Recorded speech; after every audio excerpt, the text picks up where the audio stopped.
Night guard म्हणजे काय? Teeth grinding dangerous असतं का? तुम्हाला कधी सांगितलं गेलं आहे का की तुम्ही झोपेत दात घट्ट दाबतात किंवा दात घासतात किंवा सकाळी उठल्यावर जॉ पेन, हेडेक किंवा दातांमध्ये सेन्सिटिव्हिटी जाणवते? अनेक लोकांना याची कल्पना नसते, पण झोपेत होणारी ही सवय हळूहळू तुमचे टीथ खराब करू शकतात.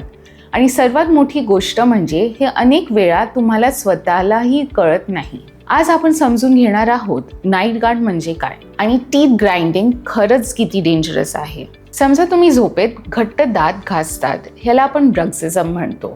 ही सवय काही लोकांना स्ट्रेसमुळे येते, काहींना स्लीप डिसऑर्डर असल्यामुळे येते किंवा काही वेळा it is because of the byte alignment problem असला की. आता इमॅजिन करा, तुमचे टीथ रोज इतक्या फोर्सनी एकमेकांवर घासतात. जितकं प्रेशर च्युइंग करताना नसते त्याच्यापेक्षा जास्त प्रेशर तुम्ही घासतात आणि त्यांनी इनॅमल वेअर होऊ शकतो. टीथ फ्लॅट दिसायला लागतात आणि सेन्सिटिव्हिटी वाढते. कदाचित तुम्हालाही अशी सिम्पटम्स जाणवत असतील.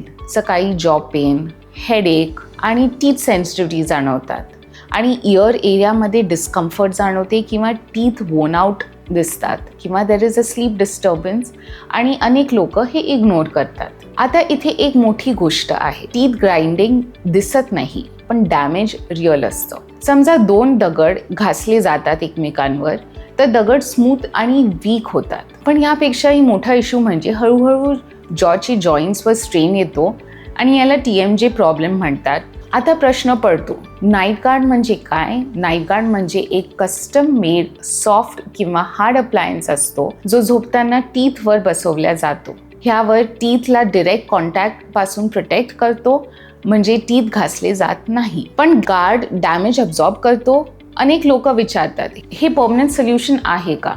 खरं सांगायचं तर नाईट गार्ड डॅमेज थांबवतं पण डॅमेज प्रिव्हेंट करू शकत नाही. आणि मेन कारण जर स्ट्रेस असेल तर त्यावर काम करणं ही गरजेचं असतं. पण इथे एक मोठी महत्त्वाची गोष्ट आहे, टीथ ग्राइंडिंग फक्त टीथ पुरती प्रॉब्लेम नसते. कधी कधी स्ट्रेस, अँझायटी, स्लीप इश्यूज किंवा लाईफस्टाईल फॅक्टर्स इन्व्हॉल्व्ड असतात. म्हणून कॉम्प्रिहेन्सिव्ह अप्रोच गरजेचं आहे. आता काही लोकांना वाटते दात थोडे मजबूत आहेत आणि काही होणार नाही, पण खरं सांगायचं तर इनॅमल वन्स वेअर ऑफ झालं तर ते परत रिजनरेट होत नाही आणि एकदाचं डॅमेज झालं परत सेन्सिटिव्हिटीचे प्रॉब्लेम्स, क्रॅक्स, फिलिंग्स किंवा रूट कॅनाल काही केसेसमध्ये लागू शकतं. वेळेवर नाईट गार्ड वापरल्यास मोठं डॅमेज तुम्ही टाळू शकतात आणि डेंटिस्ट तुमच्या केसमध्ये कस्टम मेड गार्ड्स बनवतात जे रेकमेंडेड आहे बाय एव्हरी डेंटिस्ट. आता सर्वात मोठा क्वेश्चन आहे, ह्यावर ट्रीटमेंट काय आहे? Night guard, stress management, sleep improvement, habit awareness, dental correction if needed, हे सगळं एकत्र केल्यावर बेस्ट अँड ऑप्टिमम रिझल्ट्स मिळतात. लक्षात ठेवा, टीथ ग्राइंडिंग हे सायलेंट प्रॉब्लेम आहे पण कॉन्सिक्वेन्सेस लाऊड असू शकतात आणि योग्य वेळी लक्ष दिलं तर फ्युचरमध्ये मोठे डेंटल इश्यूज टाळता येतात आणि तुमचे दात सेव्ह करू शकतो. थँक्यू.